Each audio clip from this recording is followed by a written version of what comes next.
Muy bien. La Odisea. Desde los años 1844 hasta no sabemos cuándo, hasta el final. La ciudad de la Odisea no existe. Ahora hay solamente ruinas. Está cerca de un pueblo que se llama Eskişehir, en Turquía, a unos 72 kilómetros al sudeste de Filadelfia y a unos 64 al este de Éfeso. Aquí está la ciudad de la Odisea. La última, en la caminata que hemos hecho desde Patmos hasta acá.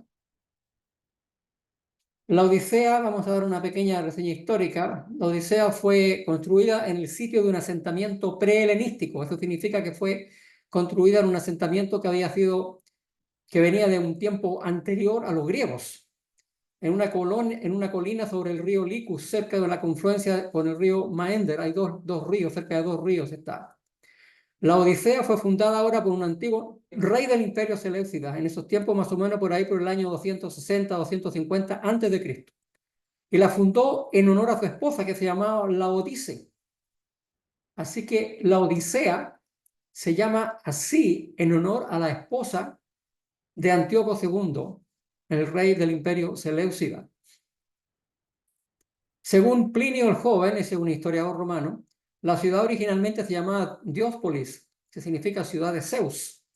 Luego se llamó Roas, por su ubicación favorable en el sistema de carreteras romanas, o sea, está bien colocada cerca de las carreteras romanas de esos tiempos. La ciudad llegó a ser uno de los centros comerciales y financieros más grandes del mundo antiguo. La Odisea era enormemente rica y orgullosa de serlo. Cuando alrededor del año 60 después de Cristo fue devastada por un terremoto, sus ciudadanos eran tan ricos e independientes que, de acuerdo con el historiador romano Tácito, rechazaron la ayuda imperial y reconstruyeron la ciudad usando sus propios recursos. No querían ayuda del Imperio Romano. La mayor parte de la riqueza de la ciudad venía de la industria manufacturera de telas y las transacciones bancarias.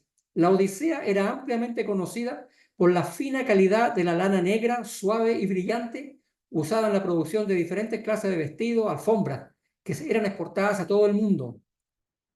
Esta prosperidad comercial hizo que la ciudad de la Odisea fuera un gran centro bancario donde se guardaba una gran cantidad de oro.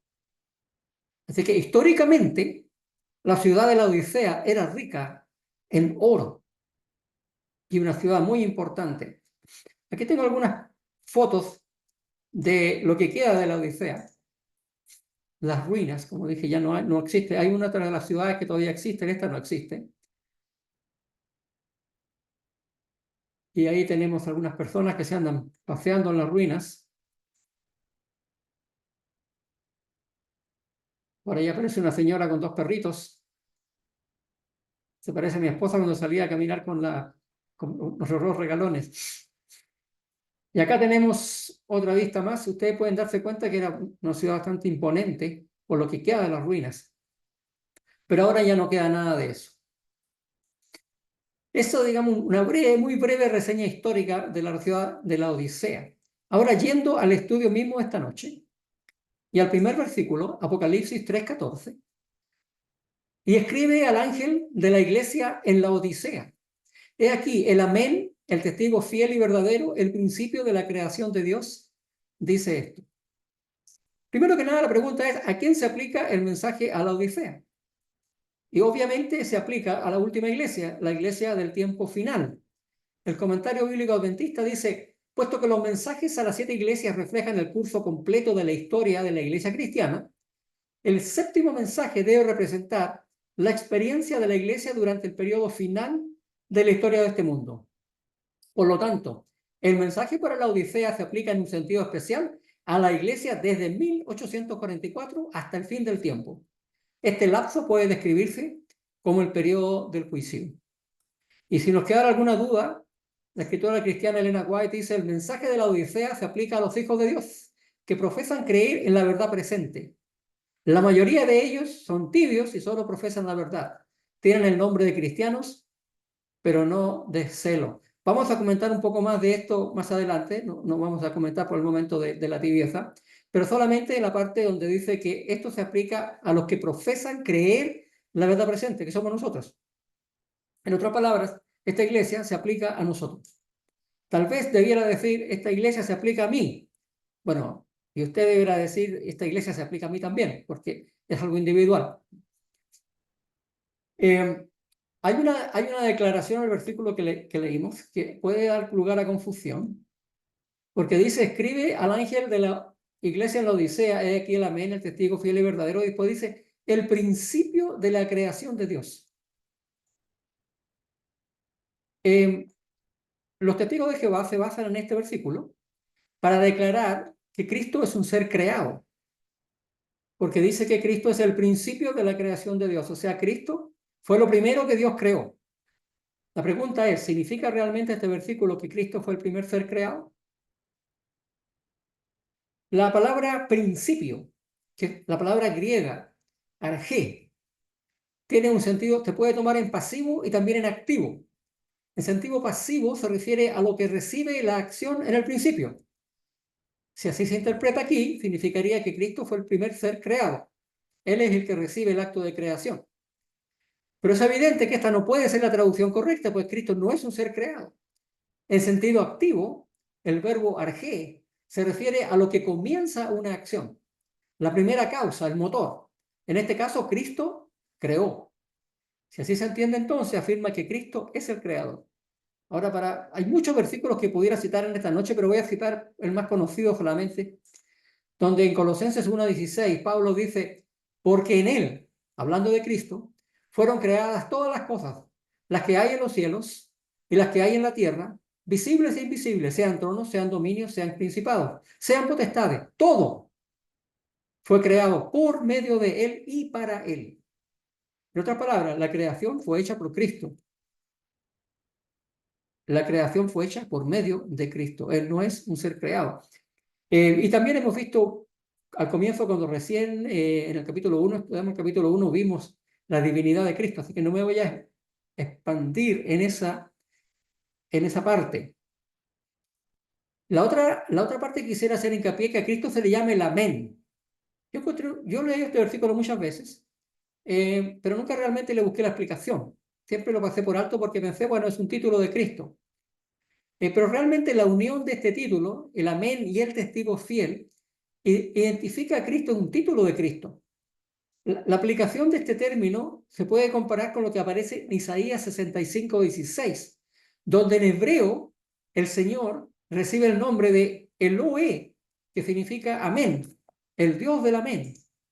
En Isaías 65:16, ahí está el versículo. El que se bendijere en la tierra en el Dios de verdad, se bendecirá. Y el que jurare en la tierra por el Dios de verdad, jurará. Porque las angustias primeras serán olvidadas y serán cubiertas mis ojos. Ahora, este versículo no dice lo que yo acabo de decir. No dice que Dios es el amén, dice que Dios es el Dios de verdad. Pero, si vamos a la versión de la Biblia de los judíos, Biblia judía ortodoxa, ahí está en inglés, pero ustedes pueden darse cuenta que dice que el que bendice es Elohim Omein, y dice el Señor del amén, the God of the Amen, el Dios de verdad. Así que Dios en el Antiguo Testamento fue llamado también el Dios del amén, y a Cristo se le llama el amén.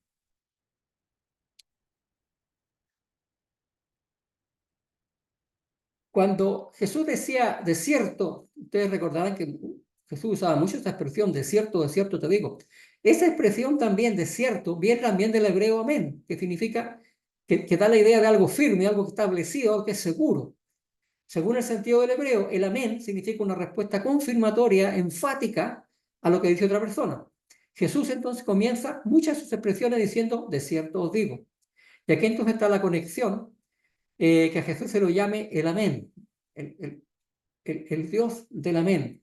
De ahí viene ese título, entonces hay una referencia al Antiguo Testamento. Tal vez para explicarlo mejor debiera entender un poco de hebreo. Lamentablemente no entiendo hebreo, tengo que conformarme con lo que dicen aquellos que lo entienden, ¿no? Pero pienso que esto ha quedado claro porque con este versículo que está acá en la pantalla en estos momentos, que he sacado de la Biblia judía ortodoxa, que me gusta mucho porque ahí generalmente, como ellos lo traducen directamente del hebreo, especialmente el libro de Isaías, uno puede darse cuenta de la relación.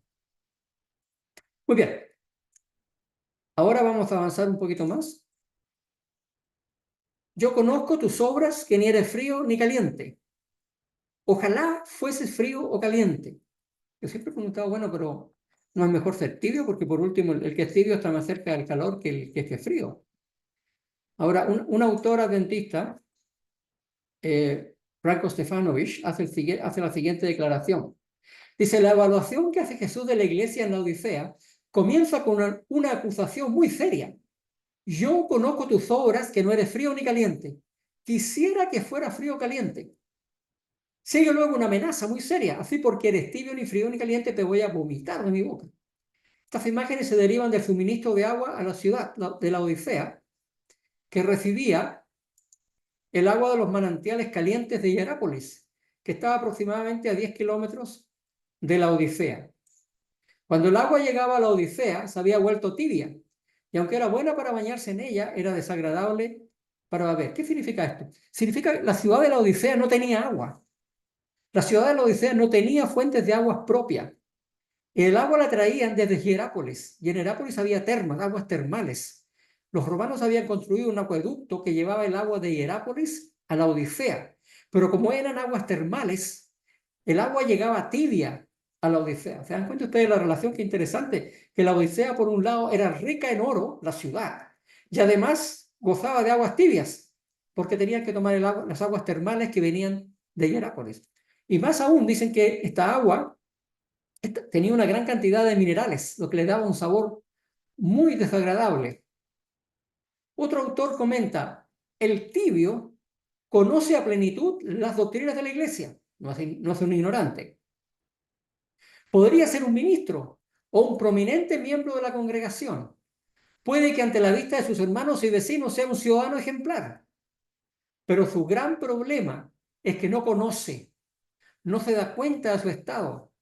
Se parece exteriormente al caliente, pero la diferencia es que el tibio no siente la dependencia de Dios.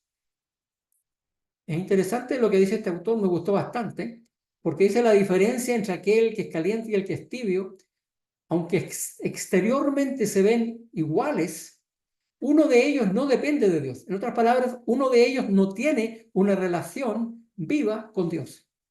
El tibio no tiene una relación viva con Dios. El tibio vive de formas exteriores. Dios no causa un impacto en su vida. La religión no causa un impacto en su vida privada. Solamente en la iglesia. Pero en su vida privada se comporta como que fuera un frío. Y ahí entonces viene lo que dice este autor. Ahora, espiritualmente, ¿pero qué significa ser frío o caliente? Tengo unas citas bien interesantes. El término tibio, dice Elena White, se aplica a esta clase de personas. Profesan amar la verdad, pero son deficientes en la devoción y el fervor cristiano. No se atreven a abandonar del todo la verdad y correr el riesgo de los incrédulos, pero no están dispuestos a morir al yo y seguir de cerca los principios de su fe. En otras palabras, están en la iglesia por miedo, porque se quieren salvar, no quieren perderse. Eso queda claro. No quieren correr el riesgo de los incrédulos que se van a perder. Pero por otro lado, no están dispuestos a morir al yo, en otras palabras, a entregarse totalmente al Señor para poder seguir de cerca los principios. El Señor Jesús dijo que había que morir todos los días, había que cargar la cruz, básicamente negar nuestra naturaleza carnal. Los tibios no están dispuestos a hacer eso. Los cristianos a medias, y esto me impactó mucho, son peores que los incrédulos. Y aquí viene entonces lo que dice el Señor Jesús, que los tibios son peores que los fríos. ¿Por qué? Porque sus palabras engañosas y su posición evasiva descarrían a muchos. El incrédulo se muestra tal como es. El cristiano tibio engaña a ambas partes. Ni es un buen mundano, ni un buen cristiano. Satanás lo usa para hacer una obra que ningún otro puede hacer. En otras palabras, el tibio es un instrumento del diablo para hacer la obra del diablo. Y una cita más. Al Señor le agradaría que los tibios, que creen que son religiosos, nunca hubieran mencionado su nombre. Ouch, cuando leí esto. Al Señor le agradaría que los tibios que creen son religiosos nunca hubieran mencionado su nombre. Son una carga continua para los que anhelan ser fieles seguidores de Jesús. Son una piedra de tropiezo para los incrédulos. ¡Auch! Como ustedes dan cuenta, las citas del Espíritu de Profecía referentes a la tibieza espiritual son muy fuertes. No solamente hablan de que el tibio se va, básicamente es una persona que está perdiendo su salvación, sino que además el tibio es un estorbo para aquellos que están tratando de seguir al Señor, y también una piedra de tropiezo para aquellos que son fríos.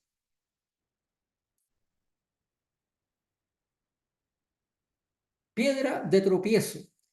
Esa palabra siempre me ha preocupado mucho, eso de ser una piedra de tropiezo para los demás. Actuar de tal manera que todos se den cuenta de mi tibieza y de mi forma de ser, que creo una cosa pero hago otra, que finalmente eso se convierta en una piedra de tropiezo para los otros. Y los incrédulos digan, bueno, si eso significa ser religioso, a mí no me interesa porque este tipo va a la iglesia pero hace esto, esto, esto y esto otro. Y ustedes seguramente habrán escuchado mucho eso. Se me viene a la mente lo que ocurrió en este país donde hubo una guerra racial entre los miembros de diferentes grupos étnicos, y cómo uno de los grupos étnicos masacró al otro. Y curiosamente, entre aquellos que participaron en la masacre había adventistas del séptimo día. Pero la diferencia era que ellos no asesinaban el día sábado. Ahora, esto es tragicómico, porque por un lado es una tragedia, por otro lado dan ganas de reírse que cómo puede llegarse a tanto nivel de hipocresía, que está participando en la matanza de sus propios hermanos y sin embargo abstenerse de hacerlo en el sábado para no transgredirlo. Este, por supuesto, es un caso extremo. Inclusive un doctor adventista que está en este momento preso por crímenes contra la humanidad por participar en esta masacre. Piedra de tropiezo. Y ahora viene la parte más temible de todas. Por cuanto eres tibio y no frío ni caliente, te vomitaré de mi boca. La figura del agua tibia llega acá hasta su conclusión lógica. El agua de Hierápolis, aparte de que era tibia, dijimos tenía mal sabor por su alto contenido mineral. Y dice que esta agua era tan desagradable que podía producir náuseas. Y el Señor Jesús lo que está diciendo acá, que cuando somos tibios y no fríos ni calientes, le producimos náuseas. Nos va a vomitar de su boca. En otras palabras, no va a poder soportarnos. ¿Qué es lo que simboliza el acto de ser vomitado de la boca de Dios? Una expresión, yo la encuentro bastante fuerte. O tal vez debiera preguntar, ¿se salvan los tibios? Elena de White tiene una cita al respecto y dice, el cumplimiento muerto y frío del deber no nos hace cristianos. Debemos salir de la condición de tibieza y experimentar una verdadera conversión, o no llegaremos al cielo. Ella deja claro que si vivimos en una condición de tibieza, donde no nos hemos entregado totalmente al Señor, donde nos negamos a seguir al Señor 100%, no vamos a llegar al cielo. Y aquí viene la razón de la tibieza. Porque tú dices, yo soy rico y me he enriquecido y de ninguna cosa tengo necesidad. Tal como la ciudad de la Odisea literal. Era rica, no tenía necesidad de que el Imperio Romano les diera ninguna ayuda. Cuando la ciudad se cayó, ellos mismos la reconstruyeron. Pero el Señor Jesús dice, ¿y no sabes que tú eres un desventurado, miserable, pobre, ciego y desnudo? La iglesia de la Odisea no solamente afirma que es rica, sino que también comete el error fatal de considerarse que estas riquezas son el resultado de sus propios esfuerzos, porque dice, me he enriquecido. En otras palabras, no ha habido ninguna participación de parte de Dios en el enriquecimiento espiritual o el supuesto enriquecimiento espiritual del laodicense, sino que él dice, me he enriquecido, he estudiado la palabra, he ido a la iglesia, he hecho todas estas cosas, me he enriquecido, soy ahora una persona espiritual. De ninguna cosa tengo necesidad. El colmo de la jactancia de los laodicenses que pretenden que su situación no puede ser mejorada. Usted no le puede enseñar a alguien que lo sabe todo, es imposible. Este engreimiento es fatal porque el Espíritu de Dios no puede entrar donde no hay necesidad de su presencia. El problema grande de los fariseos. Señor, te doy gracias porque yo no soy como estos otros que están aquí al lado, ni siquiera como este publicano. No tenía necesidad de nada. Eso creía él. porque sin la presencia de Dios no puede haber novedad de vida. El Señor Jesús le dice, y no sabes que tú eres, no sabes, no sabe. Y aparte que no sabe lo que no sabe. Casi no tiene esperanza. La ignorancia de su verdadera condición, que caracteriza a los cristianos de la Odisea, es un contraste con el certero conocimiento que Cristo tiene de la verdadera condición de sus iglesias, como lo refleja su categórica afirmación en cada una de ellas: yo conozco tus obras. Tú podrás creer que sabes, pero yo conozco tus obras. Desventurado, miserable, pobre, ciego y desnudo. Este cuadro aquí se presenta es diametralmente opuesto a la jactancia de la iglesia de la Odisea.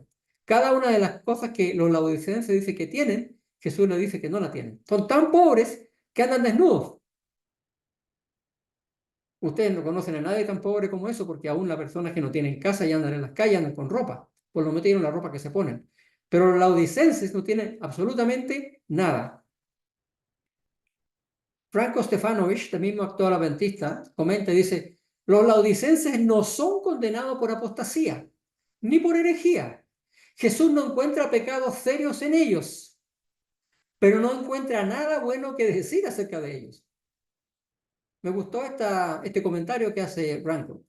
No encuentra pecados serios en ellos, no son grandes pecadores, pero tampoco no encuentra nada bueno que decir acerca de ellos, ni siquiera son perseguidos. Su problema principal es la indiferencia. Parece que se han infectado con el orgullo y la autosuficiencia expresados por medio de su actitud. Soy rico y he llegado a ser adinerado, no tengo necesidad de nada. Y el consejo del Señor Jesús le decía: unge tus ojos con colirio para que veas. Yo te aconsejo que de mí compres oro refinado en fuego para que seas rico, vestiduras blancas para vestirte y no se descubra la vergüenza de tu desnudez. Y unge tus ojos con colirio para que veas. ¿Qué es lo que es el oro? Por tanto, yo te aconsejo que me compres oro refinado en fuego para que seas rico y vestiduras blancas para vestirte y que no se descubra la vergüenza de tu desnudez. Unge tus ojos con colirio. El oro que Jesús quiere que compremos de él es el oro refinado en fuego, es el oro de la fe y el amor, que no tiene ninguna sustancia contaminadora mezclada con él. Que hay parte de la definición que hace Elena de White, dice que los tibios carecen de fe y de amor. Hay un pasaje muy interesante hablando de las vestiduras blancas.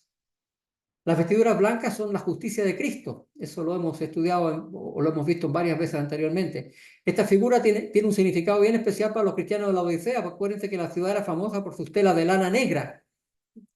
Ahora, en el libro de Zacarías queda bien claro qué es lo que son las vestiduras blancas. En el libro de Zacarías aparece Josué, sumo sacerdote, y dice: me mostró el sumo sacerdote Josué de los tiempos de la reconstrucción de Jerusalén después del cautiverio babilónico, el cual estaba delante del ángel de Jehová. Y Satanás estaba a su mano derecha para acusarle. Y dijo Jehová a Satanás: Jehová te reprenda, oh Satanás. Jehová que ha escogido a Jerusalén te reprenda. ¿No es este un tizón arrebatado del incendio?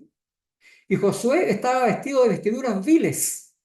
Estaba desnudo, estaba vestido de vestiduras viles. Y estaba delante del ángel. Y habló el ángel y mandó a los que estaban delante de él diciendo: quitadle esas vestiduras viles. Y a él le dijo: mira, que he quitado de ti tu pecado y te he hecho vestir ropas de gala. Las vestiduras blancas son la justicia de Cristo, dice Elena de White, el traje de bodas que solamente Cristo puede dar. En otras palabras, Cristo está aconsejando a los laodicenses que vuelvan a Él para que Él los pueda cubrir con vestiduras blancas que son su justicia.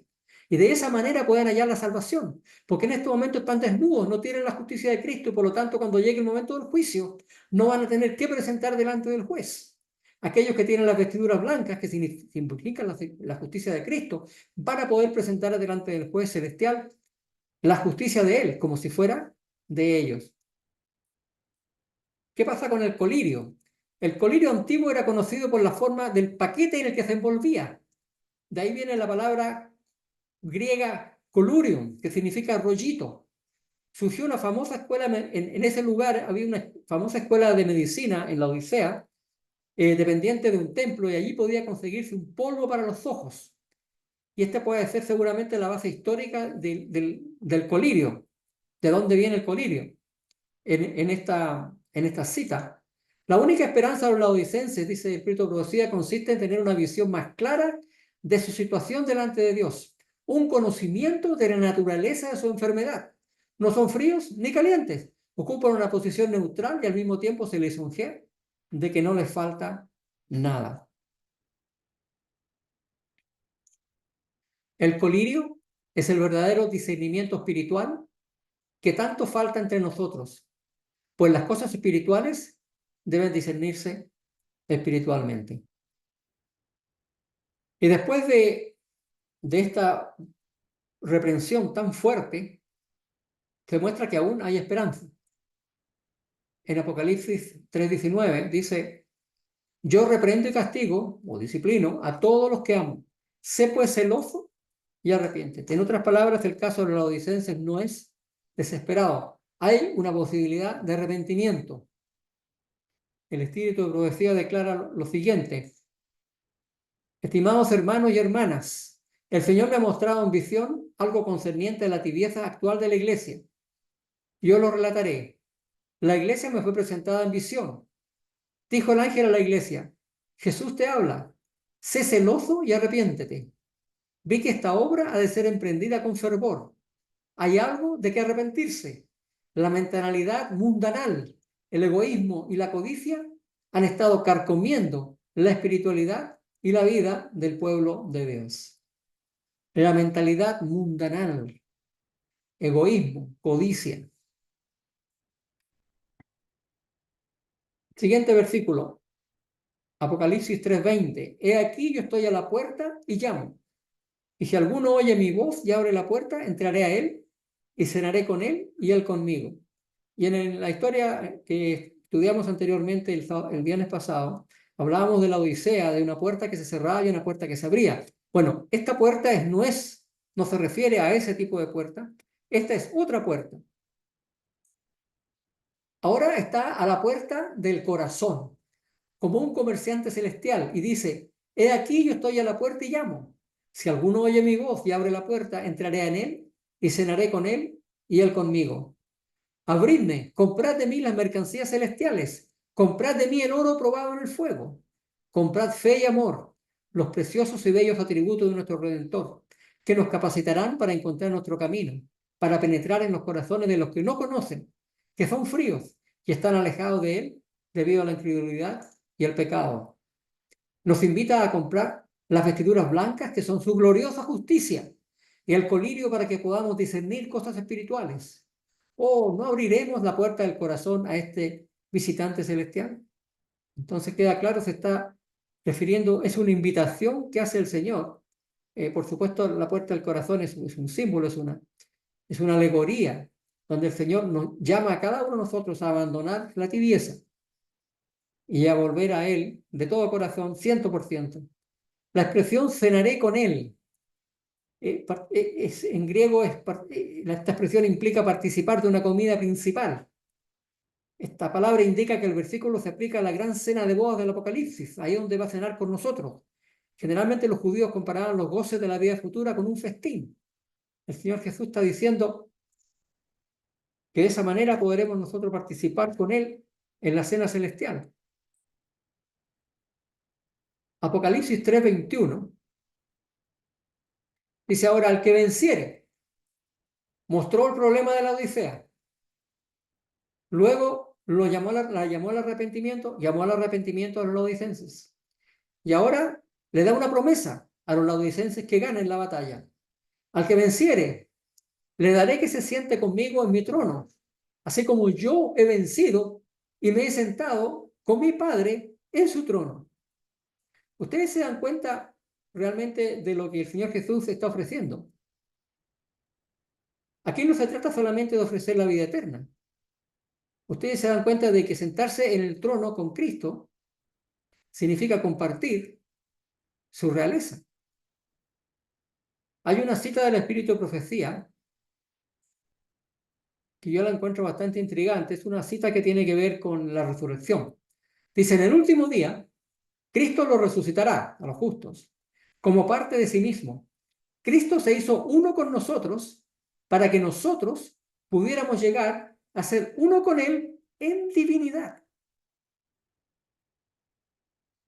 Esta cita a mí me hace pensar que Cristo no solamente va a compartir su reino, aún va a compartir su divinidad con nosotros. Es como que le va a demostrar a Satanás que si él no quiso compartir el trono con Satanás, no era porque no quería, sino era porque Satanás tenía cosas en su corazón que no lo capacitaban para esto. Pero sin embargo dice que aquellos que ganen la batalla y lleguen al final, se van a sentar con Cristo en su trono, van a compartir el trono de Cristo. Y aparte de eso, vamos a llegar a ser uno con Él en divinidad. El vencedor compartirá la gloria y el poder de Cristo, así como Él comparte la gloria y el poder de su Padre. Esta es una promesa, pero maravillosa para todos los laodicenses. Luego viene el llamado habitual, el que tiene oído oiga lo que el Espíritu dice a las iglesias. Y si analizamos la iglesia de la Odisea y vemos qué es lo que tiene de positivo, lamentablemente la iglesia de la Odisea tiene de positivo lo que ustedes ven en la pantalla. Nada. Es una iglesia a la que no se le hace ningún elogio. No hay nada que merezca ser elogiado. Cuando vamos a la parte negativa, dice, ni eres frío ni caliente, desventurado, miserable, pobre, ciego, desnudo. Como ustedes se pueden dar cuenta, es un caso bastante difícil. Una última cita, la vida eterna es de valor infinito y nos costará todo lo que poseemos. Se demostró que no estimamos debidamente las cosas eternas. Todo lo que es digno de posesión, aún en este mundo, debe obtenerse mediante esfuerzo y a veces por el sacrificio más penoso. Y ello es tan solo para obtener un tesoro perecedero. Estaremos menos dispuestos a soportar conflictos y trabajos y hacer esfuerzos fervientes y grandes sacrificios para obtener un tesoro que es de valor incalculable y una vida que se mide con la del infinito. ¿Puede el cielo costarnos demasiado? Elena de White, entonces, en esta cita, dice que nosotros no estimamos debidamente las cosas eternas. Y que cuando nos decidamos seguir al Señor, nos va a costar todo lo que tenemos. Ustedes recordarán la parábola de la perla de gran precio. El mercader tuvo que venderlo todo. En otras palabras, lo que está queriendo decir esta parábola y lo que dice el Espíritu de Profecía es que la entrega a Dios tiene que ser total. Dios no acepta una entrega parcial de una persona como los tibios que realizan una serie de cosas, pero sin embargo están lejos de Dios. Sí, por favor. Bueno, ese es el final de la iglesia de la Odisea. Como un comentario general acerca ahora de lo que hemos estudiado, lo que hemos visto de las 7 iglesias, ustedes no sé si habrán notado que a medida que las iglesias reciben cada vez mejores promesas, el mensaje también se vuelve más severo. Y los problemas de la iglesia parecen ser peores, terminando con la Odisea. Sin embargo, interesantemente, el mensaje, mientras peor se pone, mientras más difíciles están las cosas, más aumenta la gracia y el poder de Dios, porque las promesas se hacen cada vez mejores. Llegamos aquí a la parte más alentadora de los mensajes de las 7 iglesias. Jesús hace promesas a cada una de las 7 iglesias. Aquí hay algo que encuentro fascinante. La primera iglesia recibe una promesa, el árbol de la vida. La segunda iglesia recibe 2. La tercera iglesia 3. La cuarta 4. La quinta 5. La sexta 6. Y la Odisea recibe solamente una. Pero si ustedes estudian todas las promesas, se van a dar cuenta que la más grandiosa de todas es la que se le hace a la iglesia de la Odisea. Tal vez será porque la iglesia de la Odisea es la que enfrenta los peligros mayores en la época más depravada probablemente de todas las iglesias. El derecho a sentarse con Jesús en su trono. En otras palabras, el derecho a reinar con Cristo en su trono. La Odisea recibe la promesa que resume todas las promesas. la promesa que pone fin a todas las promesas, que los vencedores en la Odisea se sentarán con Jesús en su trono. Y aquellos que se sientan con Jesús en su trono lo obtienen todo, lo heredan todo. Y aquí concluye entonces nuestro estudio de las iglesias